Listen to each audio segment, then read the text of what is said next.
Google Sheets bisa jadi dashboard begini cuma pakai ChatGPT. Bayangkan kita punya data penjualan alat tulis selama tahun 2026. Nah, di data ini sebenarnya banyak informasi penting. Ya, misalnya, produk apa yang paling laris?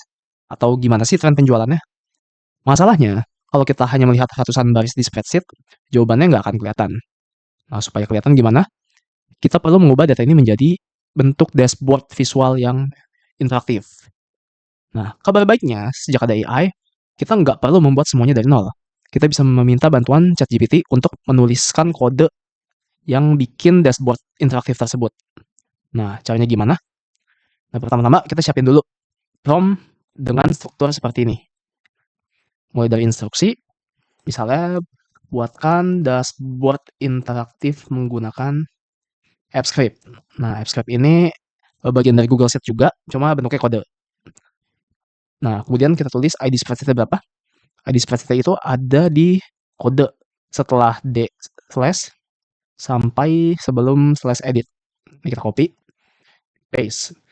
Nah, ini kita kasih tahu ke GPT spreadsheet mana sih yang mau dijadikan acuan data. Nah, ini kode ID-nya. Kemudian nama sheet. Nama sheet itu kita lihat di bawah, data. Oke, kita tulis nama sheet-nya data. Kemudian nama kolom. Nah, kita harus menjabarkan ke ChatGPT kolom yang kita punya apa aja sih.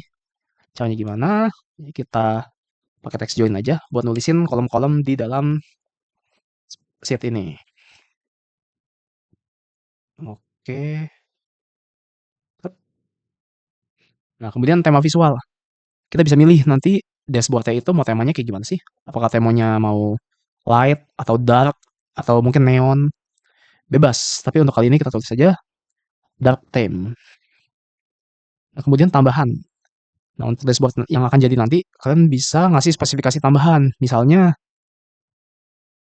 pastikan ada metode pembayaran menggunakan pie chart. Pastikan ada grafik metode pembayaran menggunakan pie chart. Nah, misalnya ini tambahannya. Nah, kalau struktur prompt-nya udah diisi semua, gimana? Kita copy semua. Oke, kita paste, enter. Nah, kita tunggu. Nanti dia akan buatkan kode-kodenya. Oke, setelah prompt kita kirim, nanti GPT akan ngasih kita dua file. Yang pertama itu code.js. Ini itu kode yang mengatur, yang menghubungkan antara spreadsheet dengan tampilan yang dilihat oleh user.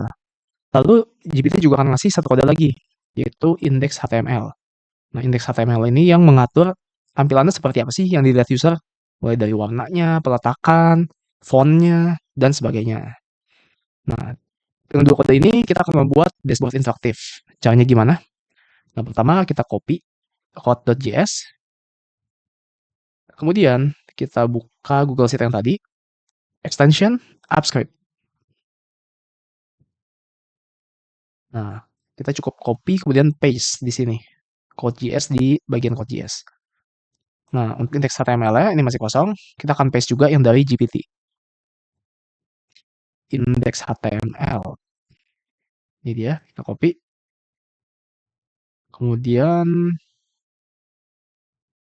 kita paste. Oke. Nah, kalau udah gimana? Kalau udah kita deploy dashboard-nya. Kita tekan deploy, new deployment. Nah, ini deskripsi, kita kosongin aja. Execute as me. Nah, ini UAS access. Kita bisa nentuin siapa aja sih yang bisa lihat dashboard-nya. Kalau only myself tuh cuma akun ini doang. Kalau anyone with Google account itu siapapun bisa selama punya akun Google. Dan yang ketiga, anyone. Siapapun mau punya akun ataupun nggak punya akun bisa lihat. Nah, kita pilih anyone. Deploy.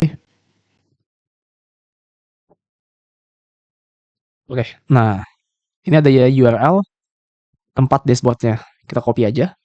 Lalu kita buka new tab, kita paste. Nah, ini dashboardnya udah jadi. Nah, ini kita bisa melihat nih data summary dari data-data tadi.